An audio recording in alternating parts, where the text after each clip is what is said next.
Hello, welcome back to my channel. और आज हम डिस्कस करेंगे कार्पे डियम।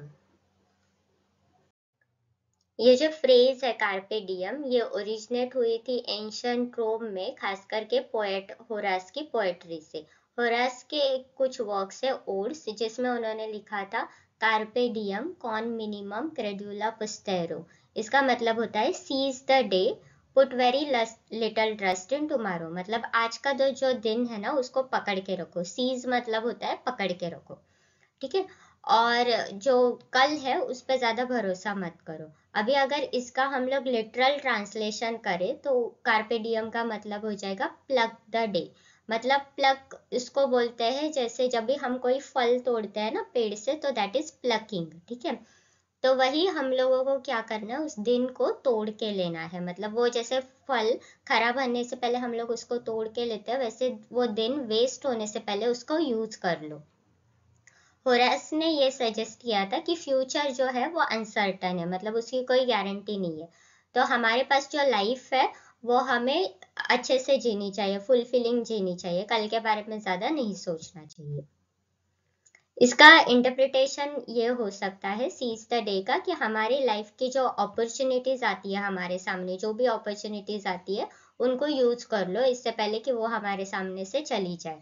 इसका एक और ये मतलब भी होता है कि इस मोमेंट में जियो। ये मत सोचो कि तुम कल एंजॉय करोगे या परसों एंजॉय करोगे या जब रिटायर हो जाओगे तभी इधर घूमने जाओगे उधर घूमने जाओगे। तो पता नहीं कल को क्या होगा। तो इससे बेटर वही है कि अभी तुम्हारे पास ये मोमेंट है, अभी इसको जी लो।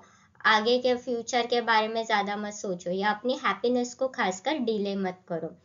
इसका मतलब ये नहीं है कि तुम रेकलेस बिहेवियर करो, मतलब ये नहीं कि अभी घूमने जाना है तो लोन लेके कहीं पे घूमने जाओ, नहीं।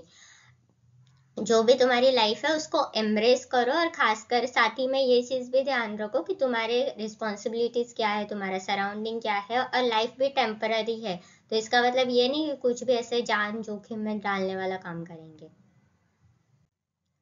कार्पे डियम लिटरेचर में काफी तरह से यूज किया जाता है। तो जैसे रॉबर्ट हेरिक की एक पोयम है to the virgin to make much of a time. इस पोयम में एक बहुत ही फेमस लाइन है, gather ye rose birds while ye may old time is still a flying. Gather ye rose birds, rose birds मतलब गुलाब की जो कलियां होती है ना, उनको अभी जमा कर लो। जब तक तुम उनको जमा कर सकते हो तब भी जमा करके रखो, क्योंकि ओल्ड टाइम टाइम जो है वो आता ही रहेगा, एज इन वो टाइम तो चल ही रहा है, तो तुम कलियां जमा करके रखो। इसका मतलब ये है, इसके दो इंटरप्रिटेशन निकलते हैं। एक तो तुम अपना यूथ प्रिजर्व ये करके रखो, एंजॉय करो, या फिर जो भी तुम्हारे सामने अपॉर्चुनिटीज है वो तुम लोग यूज कर लो। खास करके यंग लोगों को बोल रहे थे वो, कि तुम लोग अपने यूथ में जो काम कर सकते हो वो अपने यूथ में ही कर के लो, क्योंकि जब ओल्ड हो जाओगे तब तुम वो सारे काम नहीं कर पाओगे। एंड्रू मार्वेल की एक फेमस पोयम है टू हिज कॉय मिस्ट्रेस। उसमें वो बोलते हैं, वो एक लड़की को परस्यू करने की कोशिश कर रहे होते, तो उसमें वो बोलते हैं कि अगर हमारे पास ऐसे थाउजेंड्स ऑफ इयर्स होते तो मैं हर एक साल, मतलब एक एक सेंचुरी लेता तुम्हें तुम्हारी तारीफ करने की। एक सेंचुरी में मैं तुम्हारे आईज की तारीफ करता, एक सेंचुरी में मैं तुम्हारे बालों की तारीफ करता। लेकिन हमारे पास उतना टाइम नहीं है, हमारे पास सेंचुरीज तक नहीं है, मिलेनिया नहीं है पूरा हमारे पास जो टाइम है वो काफी लिमिटेड है। सो इससे बेटर वही करो, अभी इसको एंजॉय कर सकते हैं करो, क्योंकि कल को जब ये सब ब्यूटी निकल जाएगी, यूथ फेड हो जाएगा, तो हम ही इस बात को क्या करेंगे, रिग्रेट करेंगे। विलियम शेक्सपियर ने सोनेट 73 में भी ये बात बोली है। वो एजिंग को एज एन ह्यूमन जब बूढ़े होते हैं, उस प्रोसेस को उन्होंने ऑटम लीव्स फॉलिंग से कंपेयर किया है।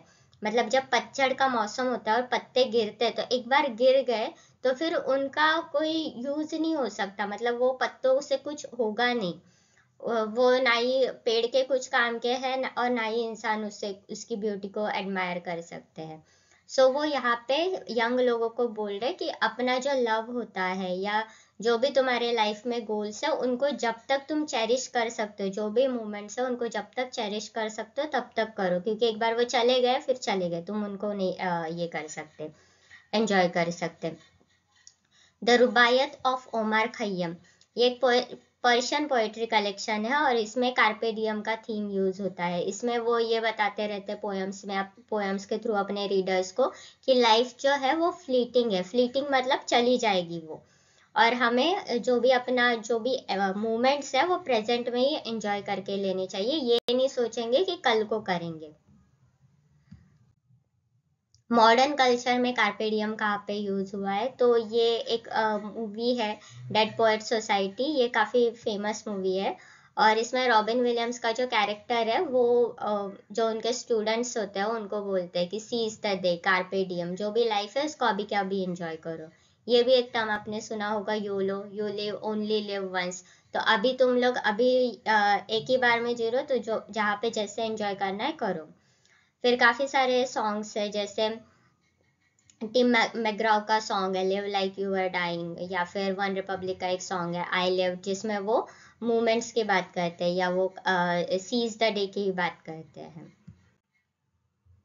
फिलोसॉफिकल बैकग्राउंड क्या है कार्पे डियम का? कार्पे डियम एपिक्यूरियनिज्म फिलोसफी से आता है। ये फिलोसफी ओरिजिनेट हुआ था एंशिएंट ग्रीस में, जहाँ पे उन्होंने बोला था कि हैप्पीनेस जो होती है ना वो सिंपल मूवमेंट से आती है, और अगर हम लोग अननेसेसरी जो फ्यूचर के वरीज है उनको छोड़ दे तो फिर हम लोग क्या कर सकते हैं, जो भी सिंपल मूवमेंट्स है हमारे लाइफ के उनको एंजॉय कर सकते हैं।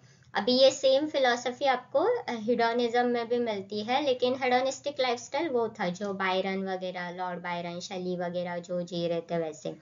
लेकिन एपिक्यूरियनिज्म और हेडोनिज्म में ये डिफरेंस है कि एपिक्यूरियनिज्म बैलेंस्ड और माइंडफुल अप्रोच बोलता है। वो ये नहीं बोलते कि तुमको अगर लाइफ को जीना है तो एकदम एकदम ब्रेवली जियो या कुछ ऐसे, तुम मतलब जैसे लॉर्ड बायरन की बात करते अगर, तो उनकी डेथ हुई थी क्योंकि वो एक वॉर में गए थे। अभी वो वॉर उनकी भी नहीं थी, ही वॉज ब्रिटिश, वो ग्रीक में जाके वो वॉर लड़ने गए थे, कोई जरूरत ही नहीं उस चीज की। तो वो क्या हो गया, एक तरीके का रिकलेस बिहेवियर हो गया। तो वो हेडोनिज्म में चलता है। एपिक्यूरियनिज्म ये बोलता है कि सिंपल मोमेंट्स को एंजॉय करो लेकिन रेकलेस मत बनो। तो अगर ये नहीं कि तुमको अगर कुछ एंजॉयमेंट करना है, जैसे कि आई गेस वो थम्स अप का एड है जिसमें है आज कुछ तूफानी करते हैं, तो वो सारी चीजें अक्षय कुमार को ही सूट करती है, हमको नहीं कर सकती वो सारी चीजें। तो हमको उसमें थोड़ा ध्यान रखना पड़ेगा, माइंडफुल अप्रोच रखना पड़ेगा। और बहुत सारे कल्चर्स में ये सेइंग है, जैसे gather ye rose birds while ये में, ये इंग्लिश प्रोवर्ब है। फिर live make hay while the sun shines, मतलब जो हे मतलब वो ग्रास होती है ना, सूखी हुई घास, तो उसका अभी से तुम गट्ठा बना के रखो, क्योंकि जब तक सन है, एक बार मून आ गया फिर तुम उसको बना नहीं पाओगे।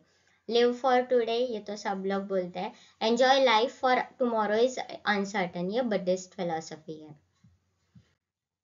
Okay, so that is it for this video. I hope आपको समझ में आया। अगर अच्छा लगा तो प्लीज इसको लाइक करना, कमेंट करना, चैनल को सब्सक्राइब करना और हो सके तो अपने फ्रेंड्स के साथ भी इसको शेयर करना। Thank you.